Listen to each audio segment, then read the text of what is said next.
Welcome back to another episode of Christian Natural Health. Today, I'm excited to have Kelly Needham with us. Kelly is a servant of Jesus Christ, a student of the Bible, and COO of her home, where she lives with her husband, Jimmy, and their 5 children. She's the author of Friendish, Reclaiming Real Friendship in a Culture of Confusion, and has been a contributing author to many other books, including Faithful and Beautifully Distinct. She has served on the staff of multiple churches, serving in youth, college, and women's ministry. Kelly currently co-leads a women's teaching program training women to accurately handle the word of truth and co-hosts a podcast, Clearly, with Jimmy and Kelly Needham. Whether writing or speaking, Kelly's aim is to convince as many people as possible that nothing compares to knowing Jesus. Welcome, Kelly. Thanks for joining us. Thanks so much for having me, Lauren. I'm happy to be here. Yeah. So we're talking today about the concept of purpose. So tell us a little bit about your journey with this concept of finding God's purpose for your life and how it's maybe evolved over the years. Sure. Well, like a lot of people in high school and college, I had a lot of big goals and aspirations for my life. And as somebody who'd been following Jesus really wholeheartedly and passionately since junior high, I had a lot of other youth leaders speaking that into me, like, God's going to do big things through your life. And that's great. And then I got married pretty young to a man named Jimmy, who then we kind of had a curveball. His music career took off after that. So we were going to both do like very ordinary jobs in the world of finance or teaching, all sorts of things. And then all of a sudden, our life is just full of interviews and TV shows and concerts and touring. That's awesome. Yeah, it was very fun.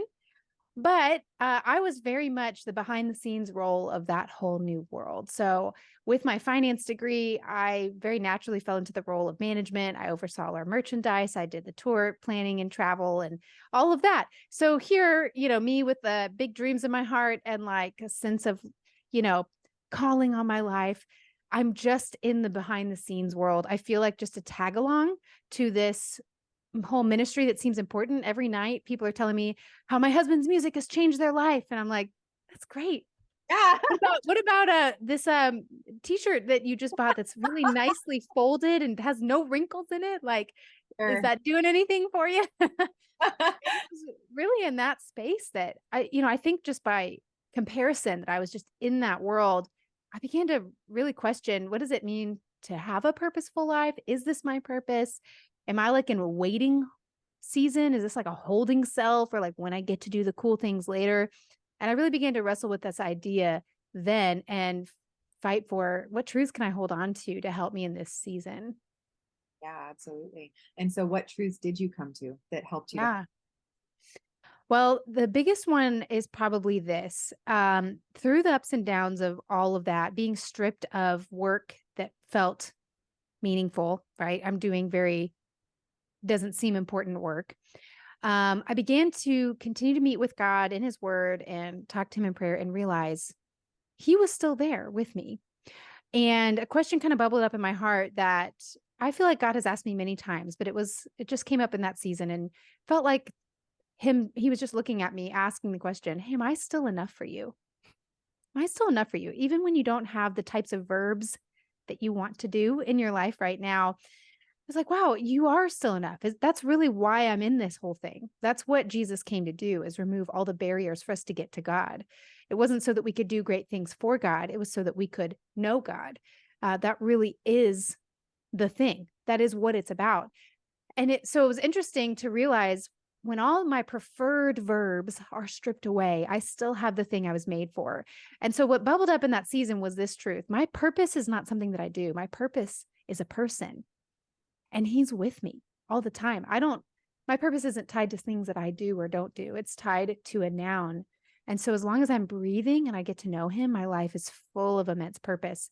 And that began to really stabilize me and infuse my life with meaning, even when eventually I wrote books and did other things. But just because you get to do cool things, I still have to go home and do the laundry and talk to my neighbors and take care of my kids. And those days and those moments continue to have as much meaning as the visible ones, because I now was connecting my heart to my purpose is a noun. My purpose is a person, not something that I do. Beautiful. So I listened to a lot of Andrew Womack ministries, and I remember this story that he told that was about a woman who had written him who was in solitary confinement because she committed a crime. and she was never going to get out. Like this was going to be her life. And she was suicidal at the time. Mm. She listened to his message, which was exactly what you're saying, that our purpose is to praise God and to know him and to have fellowship with him. And she suddenly felt that even alone, when there was nobody that she could touch, she had joy and she had peace because she had fellowship with her creator and she understood what she was made for. I love that. Mm-hmm. So we're so much of our culture, I feel like, especially the youth culture, when you're growing up, the idea of like, you should do big things, like what you're talking about.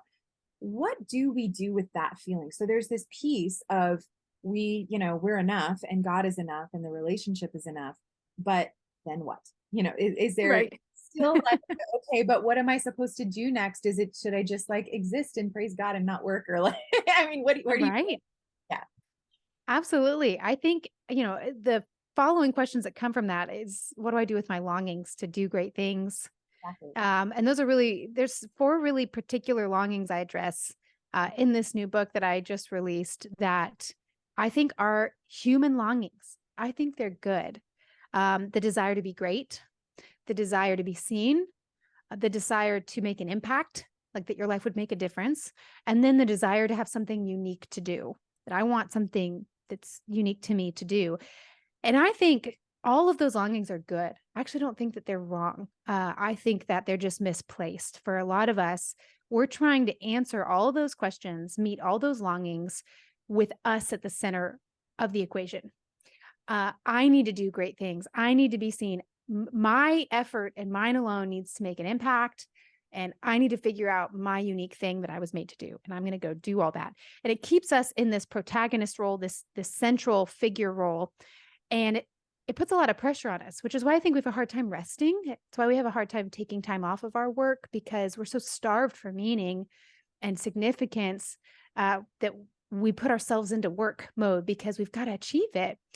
But when you take yourself out of the central main character role and Yeah. let God take that place in your life, go, okay, my hunger for greatness is going to come through him.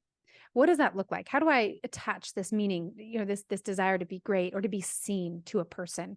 And you see that struggle with all of Jesus' followers all through the Bible. You see the disciples come up. Who's going to be the greatest in the kingdom, right? They want to know.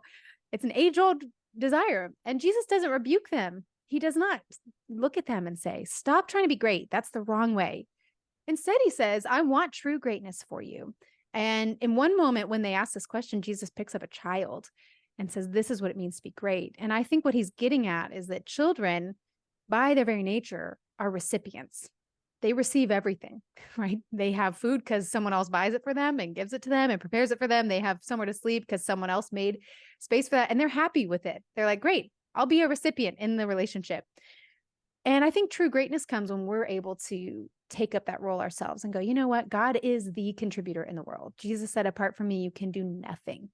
Am I willing to believe that statement and say, my work on its own can't do anything, but his can? Am I willing to be a recipient in this relationship? Am I willing to serve the great one?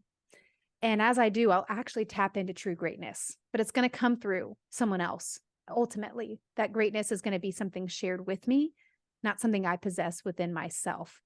So I think the longings are good and have outworkings in our day-to-day activities. I think that as we find our purpose to be a person, it should produce a life full of hard work, but not because the work gives us meaning, because it's an overflow of the meaning we already have.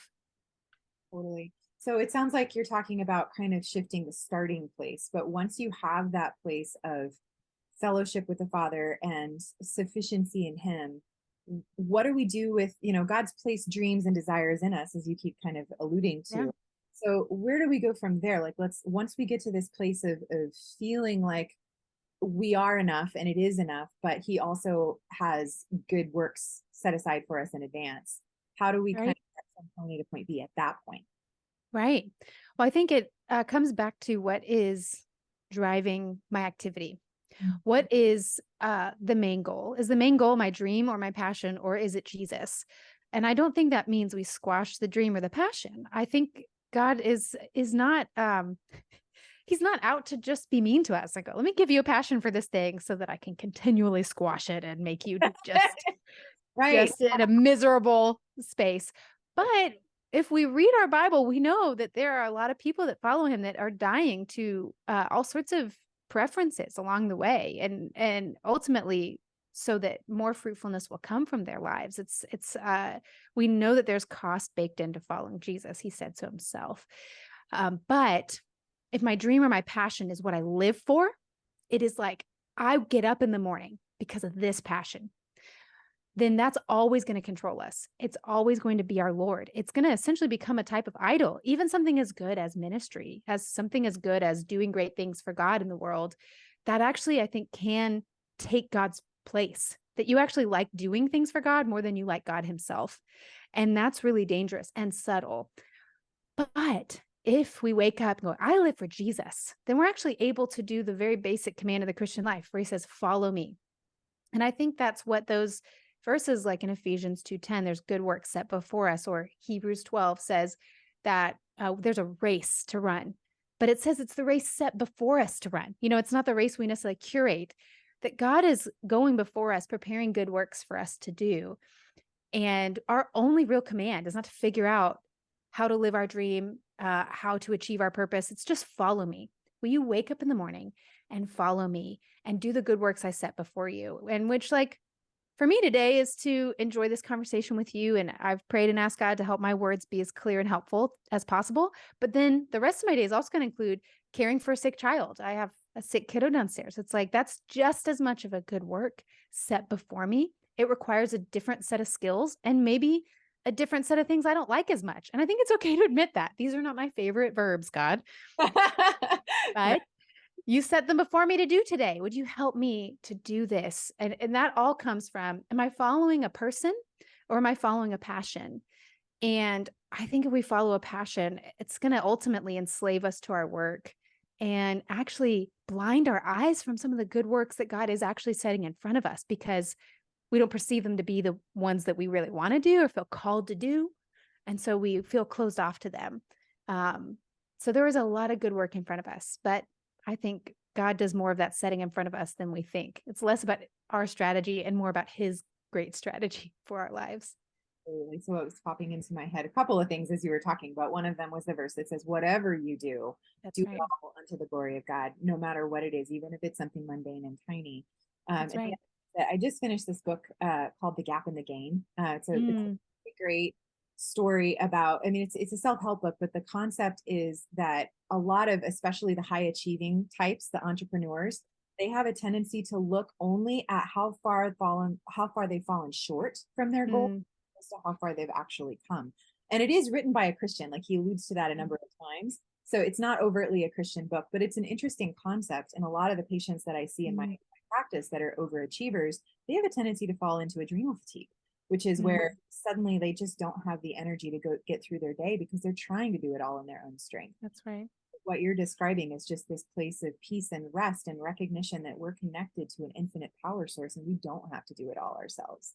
And we can, it's a journey, and it's exciting to see what it is that God sets in front of us in any given day. That's right. And it also gives us the freedom to work a little bit differently. And I think with a little more, like to actually do the work better. When we need our work to be okay, when what we're doing is where we get our sense of value and meaning, then like failure is terrifying. If I fail, like, what does that say about me? If my very identity is wrapped into this, but if my identity is outside of that thing, and I'm now fully satisfied, I have a deep meaning today, whether I'm resting or working. Now, when I do pick up work, I can actually do it to serve the work, if that makes sense, not need the work. I'm free to take risks, even if the risk fails, which usually produces some of the best work when you really are free to like just try new things and go, it might be terrible. And if it is, I'm like, cool, that's fine, because I'm not tied to this thing. That's not what I live for. We're actually going to produce better work from a place of less anxiety and stress, because we're not living for the work, living for the passion or the thing that we think is our purpose. When we can remember, I'm made for a person. That doesn't change whether I fail or succeed today. So I can now be free to work hard and well. Absolutely. So, and I feel like you're alluding to the concept of whether or not our work has become an idol, like something that is the main focus of our lives, and anything we put in that place is going to ultimately end up enslaving us, whether That's it's right. something else, for sure. So, how does our world in general lie to us about this? Like, what role does social media play in Yeah. causing people to just subtly think that I should be doing this, that, or the other? Yeah. There's a couple things that come to mind. I think we have a extremely high exposure to what other people are doing because of social media. And that produces the question, is what I'm doing enough? It's the same thing that happened when I was on tour with Jimmy. I really didn't have any aspiration to be an author or be in the public light at all. But when I was put in that space with somebody else, it was like by comparison, what I was doing looked really like pitiful. Like, what is this accomplishing? And that was before social media existed the way that it does now. And so now I think everybody's feeling that. We're seeing our peers do all sorts of things. So that's one factor. The other factor is the technological advancements in the last even just 10 years are wild and have made everything possible. Even just from writing books, I've written a couple now, and it used to be that you needed a publisher to do that. Well, you don't anymore. You just need an Amazon seller account, and you put that manuscript in there. They will print it for you, ship it for you, advertise it for you if you pay them enough, all the things. Same thing with podcasting, same thing with music. It's really just a huge buffet out there of opportunity. So the combination of I'm seeing more people do things than ever, and I could go do that thing if I wanted. There's no barriers anymore. Gosh, that just screams at us and makes a basic, ordinary day that's a good day of doing good works for God that He set before you look like failure. What did I do today? I have nothing to show for it. I cared for my sick kid. I had a conversation with my neighbor. I made a meal for somebody at church, or whatever the thing is, that all of a sudden a glorious day, right? Done. Whatever you do for the glory of God, that's lived for the glory of God with Him in His right place is our purpose, something extremely meaningful that will accomplish much fruit for the kingdom. All of a sudden that day looks like a bad day. If we're not careful, if we let that lie to us and tell us that purpose and purposeful living comes from doing great things that are seen by other people, that are postable and Instagrammable, that's not where purpose is found. It's not found in our verbs. It's not found in what we do. It's found in who we know. And that doesn't have the same measurability. And so it takes a lot of faith to walk that way, a lot of constant reminders of what really does matter in life. Right. So, and how do you balance this concept of like be okay where you are with what you're doing each individual day with like, I should have a single unique purpose in my life? Like, do you believe in that concept that Yeah. everybody has one thing, that like one big thing, I guess, that God has put Mhm. before them? Or is it a whole lot of little things? Or how do you answer that question? Yeah. Um, I actually believe that we all have the same purpose. So I would say, and that probably rubs a lot of people the wrong way, but and you can read my book and read my argument and then write me an email. And I would love to hear from any of your listeners about it and have a great conversation. Because I did a lot of interviews for this book and I pitched that to people and they were like, I don't like what you just said. I'm like, I totally get it. Sure. Because so anyway, here's my point. I think the scriptures are clear that our purpose is God. It's a noun. We exist for Him. And I have the same purpose as you. You exist for God. I exist for God. Now, does that mean our lives are going to look exactly the same? No. But I don't think the diverse ways we live are our purpose. I don't think they can be. I think as soon as you take purpose and place it anywhere other than God, you have embraced a worldview that is from a place of privilege that excludes large sections of people in the world, children, people who are at the end of their life, maybe on their deathbed, people who are sick and suffering, whose job is just to receive care every day, the disabled community, people in poverty. Like there are whole groups of people on the planet, many of them believers, who don't have the option to even consider what's the unique thing I'm made to do. They have things to do in front of them. And that's all. That's it. They don't have choices like we do. And so if we're going to believe this message that I have something unique in me that I need to live out, it's actually a place of privilege. So that's one of my big problems with it. But I do think there are things only I can do and things that only you can do. That longing for something unique to do, I think is good and I think is God-given, but um, we are not the designers of that. That makes sense. It's in the heart of God to create our unique circumstances. So when I ask myself that question, what can only I do? Here are the first things that come to my mind. Only I can walk with God, me and God, right? A relationship is two people communing together. No one else can do that for me. No one else can facilitate my relationship with him. Only I can be the wife to Jimmy. Only I can be the mom to my 5 kids. No one else can play that role. Only I am the next door neighbor of the 2 people living on either side of my house who happen to not know Jesus. Like, that's a huge thing. Only I have been put in this particular part of the South Dallas area in this school with my kid's teacher. And yes, only I have my unique set of circumstances and the ability to write and the opportunities to write. That is a part of it. But I hope that just it opens your mind and go, wow, there's so many things only I can do. I really do. Every moment of my life is utterly unique.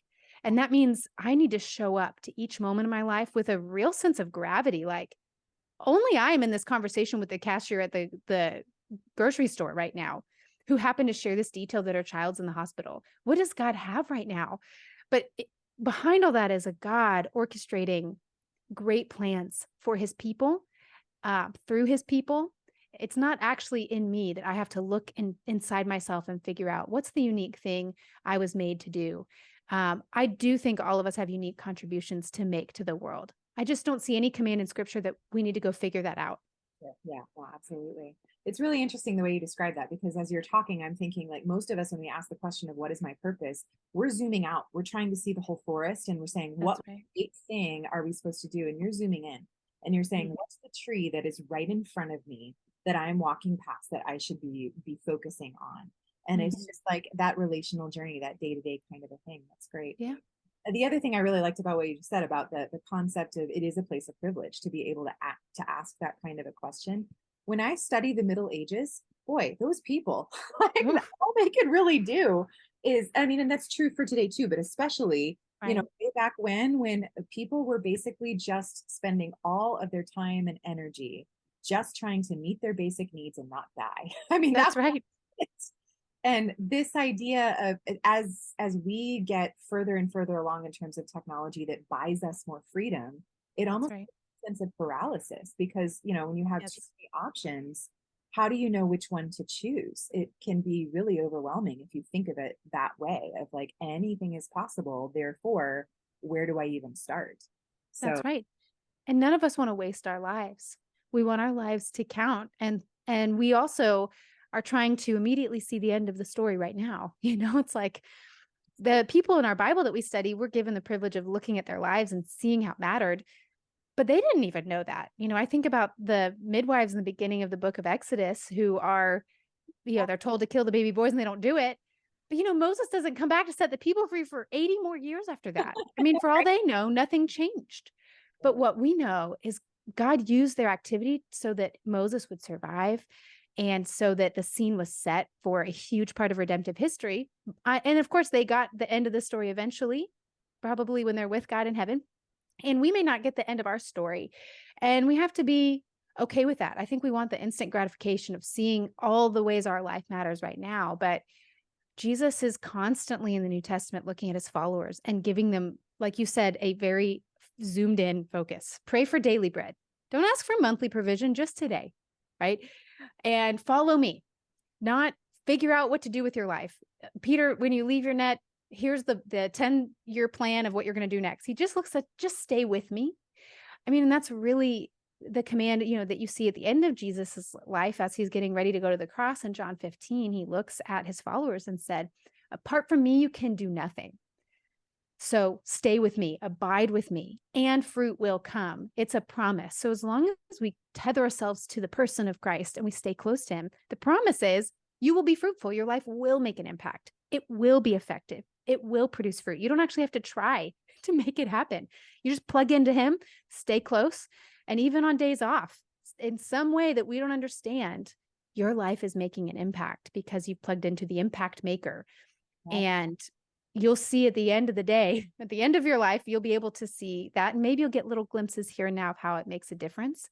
But for most people, even in the scriptures, they did not know how their activities mattered in the final estimation. We do now. We have that privileged place to see that, but they don't. Absolutely. So the verse that comes to me is that trust in the Lord with all your heart and not in understanding. In That's all right. trust in him and he will direct your paths. I probably screwed that up a little bit. But I mean, that concept, you walk with him bit by bit and make sure you don't run ahead. And he's going to make sure he keeps you on track, even if, as you say, you don't necessarily see the end picture. But that's what trusting is all about. Yes. So, what have I not asked you that you want to make sure you leave with our audience? Ooh, I would say my one thought to leave people with would be an encouragement to take back your imagination from the culture. There are so many images being shown to us every day, all the time, of what makes life meaningful and significant. And I just don't think you can live in the way that we're talking about without a healthy imagination in a different way. It really does require me every day. As I mentioned, when my kids are sick, I have to use my imagination to go, God, you are looking over from heaven. Who are you looking at? And then calling the attention of the angels, maybe say, come, look at this. What is exciting you?